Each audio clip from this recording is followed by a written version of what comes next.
Hi, Jeff. How are you? Jaleesa, I'm doing well. How are you? Good, good. I didn't sleep too well after watching Truth or Dare. Fantastic. So I've been looking over my shoulder with Good. everyone. So very terrifying film. So Thank you. Job well done. Thank you. I have to know the scary smile, which had everyone terrified. How did that come about? And technically, how do you make that happen? It was sort of a confluence of a lot of different things. I knew I needed to do a possessed look for the film. I didn't want to do like the milky eyes or the black eyes. Mm-hmm. We've seen all that before. I started thinking about the spirit of the game. It's a mischievous game. You're kind of messing with people. Yeah. So I thought, a mischievous smile would work. Also, I always doodle sort of the same things over and over again. And since I was a kid, I always kind of drew this evil Joker smile. And so I drew that for the visual effects team and showed it to them. And I was also looking at Snapchat filters, and I find it kind of disconcerting the way it distorts people's faces. It's really upsetting. And so it all kind of came together, and then we showed the movie to an audience, and it played well, and I was happy, and I was in the lobby talking to Jason Blum, the producer, and I was smiling, and some woman came out of the theater, and she goes, "Oh my God, it's your smile.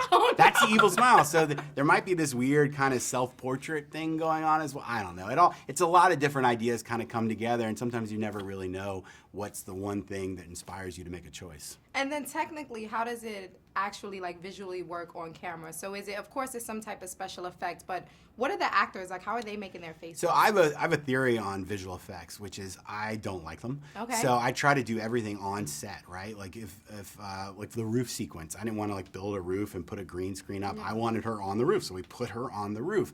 But the way I use visual effects then I try to augment the scene. So in the roof, we had cranes and safety lines, and I painted those out with the visual effects team. So with the smiles, I tried to get the actors just to do it. I would work with them and direct them and push them to do it. And some people, just because of the anatomy of their face, they could do it better than others. So then when we got into post, we would change it a little bit. And if someone like Tyler or Lucy, they could do it really well. We only changed it a little bit. We changed it not much at all. And then other actors, just again, because of the way their faces are built, they couldn't quite do it, so that we would push it more. And then even some of the extras in the library scene, because we were moving so quickly, I realized after the fact they weren't doing it at all. So we actually went in and just gave them totally fake smiles. Wow. Yeah, Tyler's was really scary. I want to talk a little bit about the characters.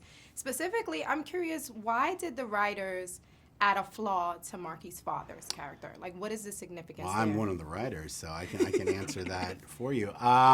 We wanted every character to have a flaw.